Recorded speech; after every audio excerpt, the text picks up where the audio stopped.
How was an emperor bought in the Middle Ages? In the Middle Ages, great empires were conquered by the sword, sealed by debt, and liquidated by betrayal.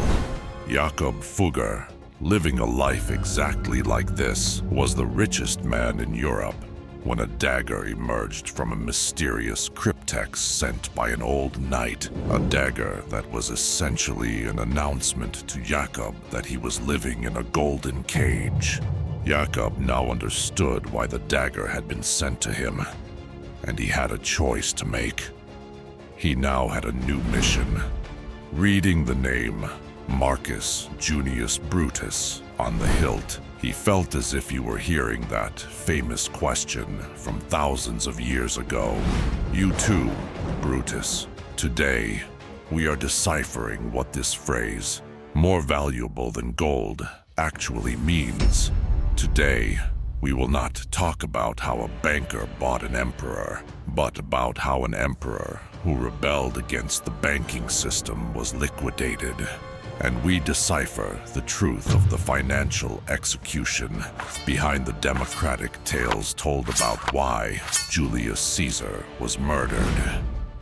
We delve deep into the origins of this affair, starting with the Fugger banking dynasty in Augsburg, the moneylender shops of the Roman Forum, and the dark monetary policies of the Senate. If you're ready, Caesar's great secret begins. Welcome to the mysterious pages of the Golden Throne's archives.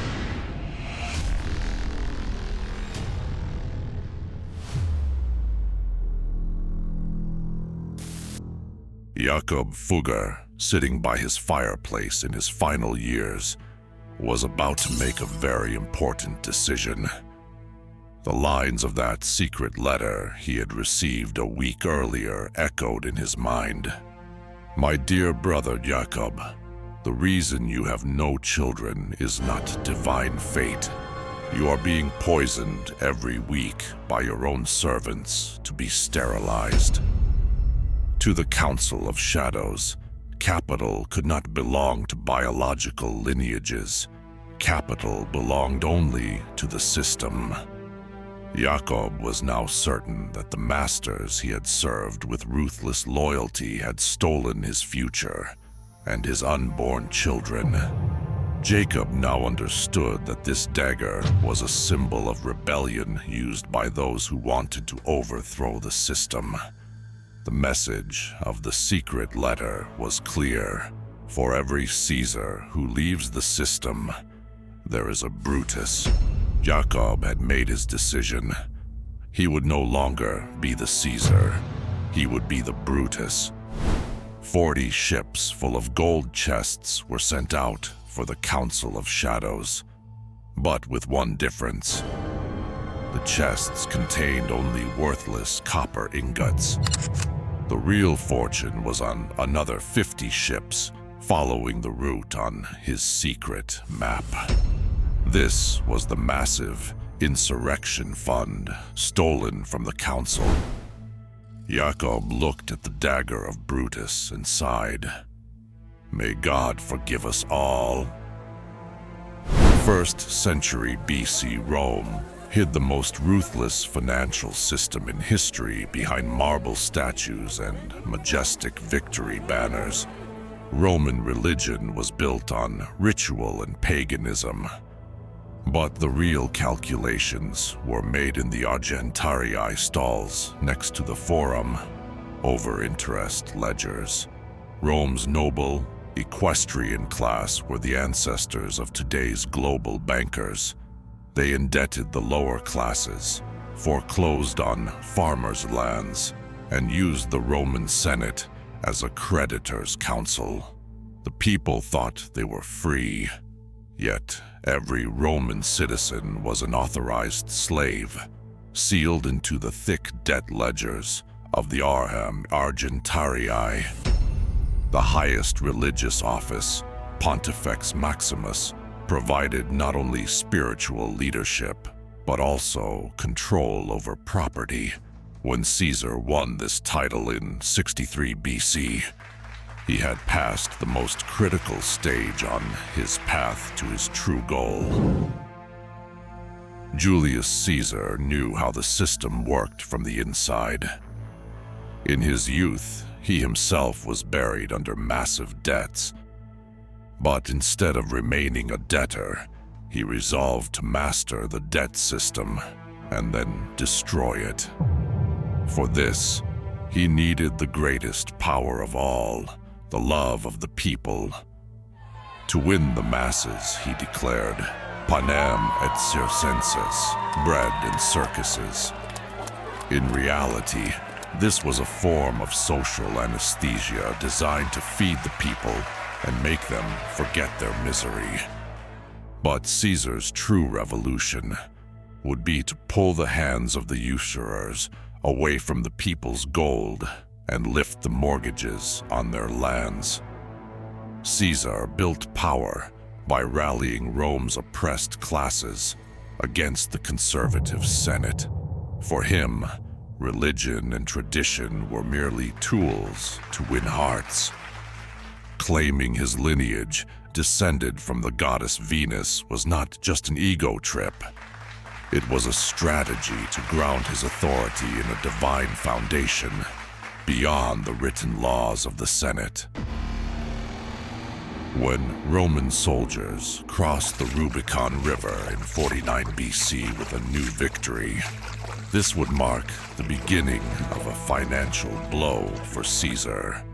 The first thing he did upon entering Rome terrified the creditor aristocracy. Lex Julia de pecuniis mutuis. Backed by the power of the people, Caesar declared open war on usury. He canceled debt interests and frozen property values at pre-crisis levels. He stripped out the bankers of their power to dispossess the Roman people. To the ancestors of the Council of Shadows in Rome, this meant a liquidation of assets. Caesar didn't stop there. He placed his own face on the state's coins, taking control of the currency away from the bankers and giving it back to the people. This was the final straw for the Senate. That day in the marble halls of Rome, a silent decision was made by a small minority. If a leader steps outside the system of debt and usury, he is a tyrant, and his execution is mandatory. Senate aristocracy was losing its privileges. They knew they could not defeat Caesar with military force. At this point, Gaius Cassius Longinus, the secret master of the Council of Shadows in Rome, stepped in.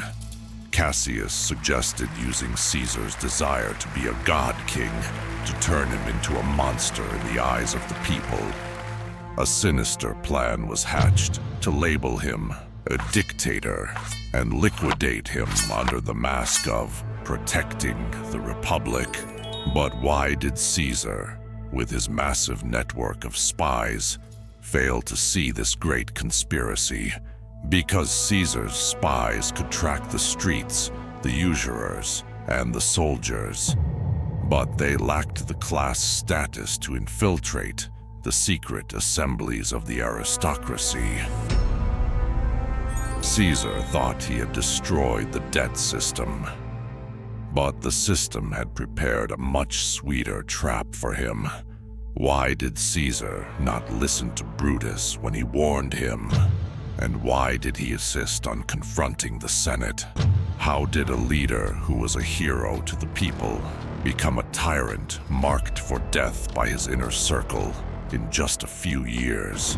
How would Caesar's obsession with Cleopatra lead him into a dead end?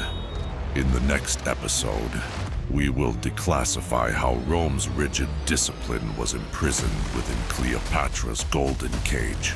You will see the bedroom diplomacy of Egyptian concubines in the Senate, and how opium-infused drinks and the forbidden rituals of Egypt enchanted Rome.